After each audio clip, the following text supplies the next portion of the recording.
ओम शांति।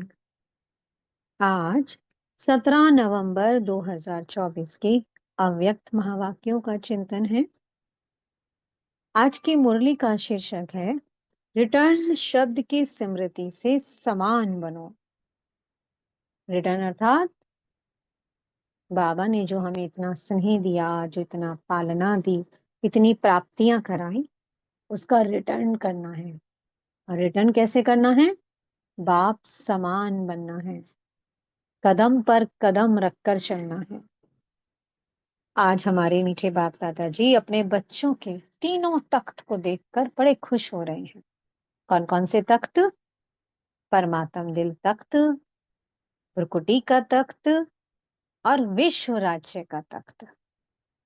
बाप दादा ने कहा कि भ्रुकुटी का तख्त तो सबके पास है, आपके पास कौन सा खास है? परमात्म दिल तख्त, कि हम बच्चे ही परमात्म दिल तख्त पर बैठते हैं और कोई नहीं बैठता। हम कितने खास हैं, बहुत विशेष बच्चे हैं हम। जब हम ब्राह्मण बने तो ब्राह्मण बनते ही हमें क्या मिल जाता है? स्वराज्य का अधिकार। ये हमारा है जन्म सिद्ध अधिकार कि मैं आत्मा मालिक हूँ, किसी के अधीन नहीं हूँ। सभी कर्मेंद्रियां मेरी कर्मचारी हैं और मैं इनकी मालिक हूँ। कोई भी ये मेरा बर्थ राइट मुझसे छीन नहीं सकता है। अब तक तुम खुद को भूले हुए थे ना, लेकिन जैसे ही हम बाबा के बनते हैं, हमें बाबा ये स्मृति दिलाते हैं कि आप सब राज्य अधिकारी आत्मा हो।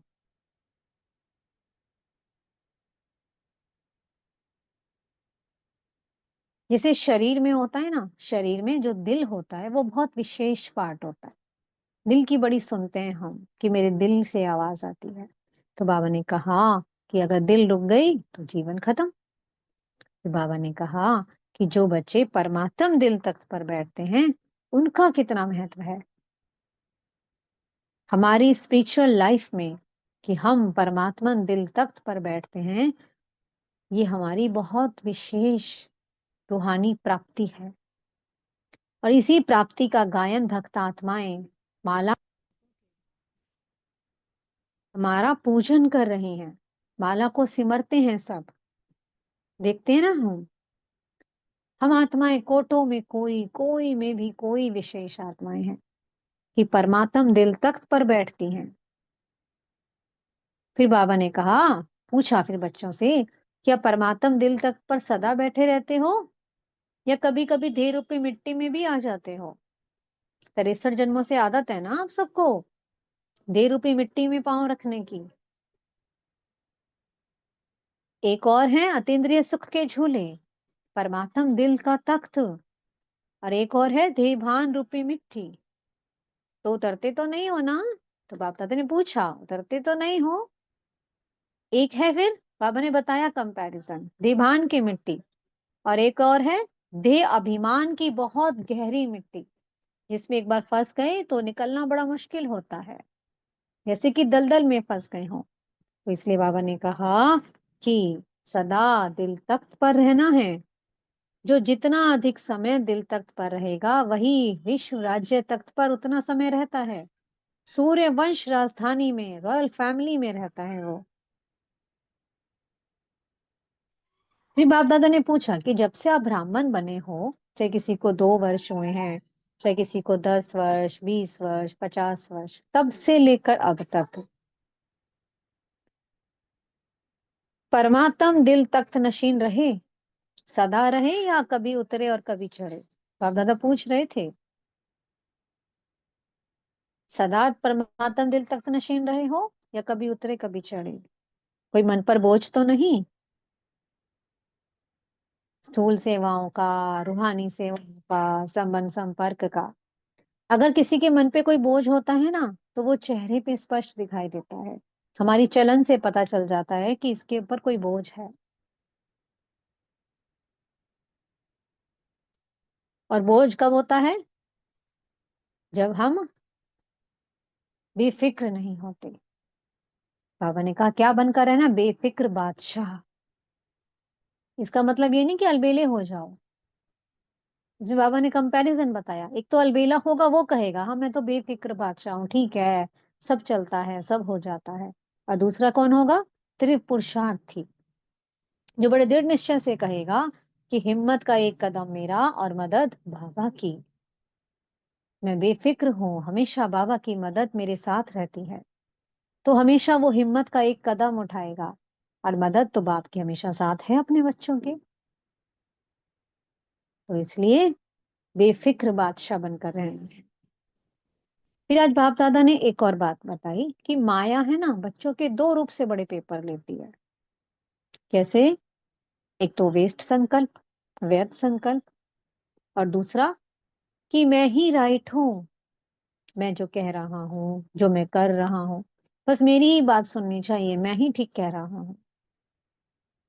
तो ये क्या है? ये अभिमान है। फिर बाप दादा ने कहा, बच्चों को स्मृति दिलाई कि बाप से जो इतनी प्राप्तियां हुई हैं, जो इतना स्नेह मिला है, जितना सहयोग मिला है, अब उसका रिटर्न करना है।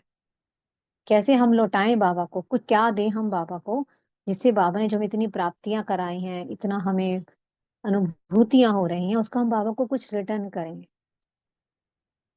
बाबा ने कहा एक तरीका है रिटर्न करने का, मुझे समान बनना, जो ब्रह्मा बाप ने किया, कदम पर कदम रख के चलो। बस मेरे को यही चाहिए रिटर्न में, कदम पर कदम रखते चलो। ब्रह्मा बाप के क्या संकल्प रहे, क्या बोल रहे, क्या उनके कर्म रहे, टैली करो अपने आप से। क्या मेरा वही कर्म है? मेरे वही संकल्प हैं? क्या मेरा वही बोल है? बाबा ने कहा कॉपी करना तो आसान होता है ना, सेम टू सेम ही तो करना है। अब जो जैसा वो कर रहे हैं वैसा हम कर रहे हैं। अभी तक हम गलत कामों में कर रहे थे किसी को कॉपी, अब बाबा ने कहा वो सब तो छूट चुका, अब ब्रह्मा बाप को फॉलो करो, आपके सामने एग्जाम्पल है। इसलिए बाप ने कहा रिटर्न करो, फॉलो फादर। फिर बाप दादा ने कहा कि टीचर्स हाथ उठाओ, टीचर से हाथ उठवाए बाप दादा ने। फिर पूछा उनसे फॉलो करना आसान है या मुश्किल है? बिल्कुल आसान है, कुछ नहीं करना, सिर्फ फॉलो करना है उनको, जो ब्रह्मा बाप ने किया वो आपको करना है। पहले सोचो फिर करो। कहते हैं ना, पहले तोलो फिर बोलो।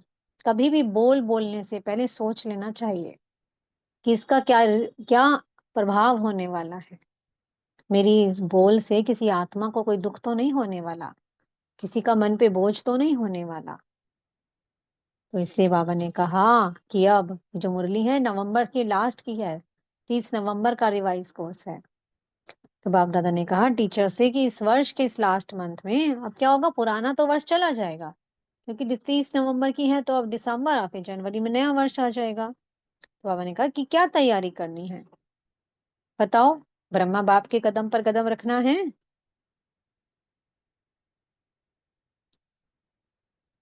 जैसे ब्रह्मा बाप सदा निमित्त रहे और निर्माण रहे, वैसे रहो, क्योंकि टीचर्स भी तो निमित्त बनती है ना। तो निमित्त तो हो आप, साथ साथ निर्माण बनो, एकदम सरल, बालक सो मालिक बन जाओ। ये नहीं कि मैंने जो कहा वही ठीक है। अगर आपको कोई सुझाव देता है, कोई आपको सहयोग देता है, तो उनको आगे करो। ब्रह्मा बाप ने पहले सबको आगे रखा और खुद पीछे रहे, इतने निर्माण रहे। हमेशा मीठी वाणी, हमेशा दिल में सबके लिए शुभ भावनाएं, शुभ कामनाएं, सदा बस बच्चे बच्चे करते रहे।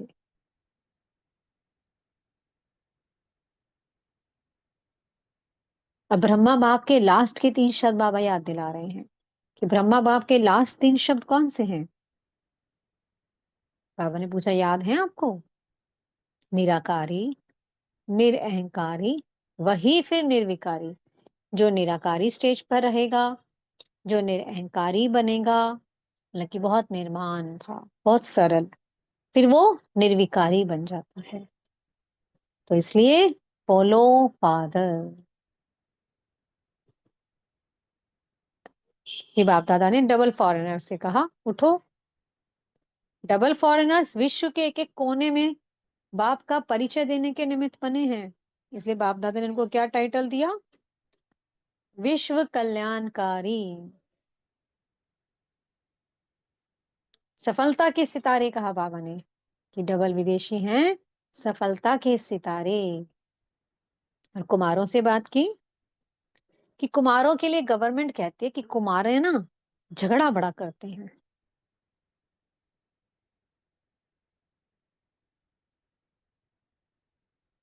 लेकिन आप ब्रह्मा कुमार कौन हो? शांति दूत हो। ब्रह्मा कुमारों की क्या विशेषता है? शांति को फैलाना। आप कहीं भी रहो, वहां पर अशांति का नाम निशान ना हो। चाहे संबंध संपर्क में, चाहे विश्व के किसी भी कोने में हो, वहां कौन हो आप? शांति दूत हो। सदा शांति ही शांति आपसे बहनी चाहिए। पक्का? दादा ने फिर कुमारों से पूछा, पक्का शांति दूत हो ना? झगड़ा करने वाले तो नहीं हो ना? तो गवर्नमेंट को बताना है कि हम कुमार कौन हैं, हम यूथ कौन हैं? शांति दूत। इस विश्व के कोने में शांति फैलाने वाले शांति दूत हैं। बाप दादा ने कहा, कमाल करके दिखाओ। फिर कुमारियों से बात की। कुमारियों का लक्ष्य क्या है? नौकरी करनी है या विश्व का ताज सिर पर रखना है? विश्व राज्य अधिकारी का ताज सिर पर रखना है। कुमारी के लिए क्या टाइटल कहते हैं बाबा? कौन सा गायन है कि कुमारियां 21 कुल का उद्धार करती हैं? तो एक कुल, एक जन्म का करना है या 21 जन्मों के लिए 21 कुलों का उद्धार करना है? एक परिवार का तो नहीं करना ना। अब एक जन्म ये हुआ हमारा, एक परिवार ये है, और फिर सतयुग त्रेता में हमारे 21। तो इसलिए बाबा ने कहा कि आप कौन हो? रहम दिल बाप के बच्चे, रहम दिल हो। इसलिए रहम करो। आपको आधा कल्प सब आत्माओं का उद्धार करना है। 21 जन्मों का, 21 पीढ़ियों का उद्धार करना है। आज मीठे सतगुरु जी ने वरदान दिया है, सर्व आत्माओं में अपनी शुभ भावना का बीज डालने वाले मास्टर दाता भव। बाप दादा ने कहा कि अपने आप को सिर्फ शुभ भावना का बीज बोना है। सबको शुभ भावनाएं देनी है।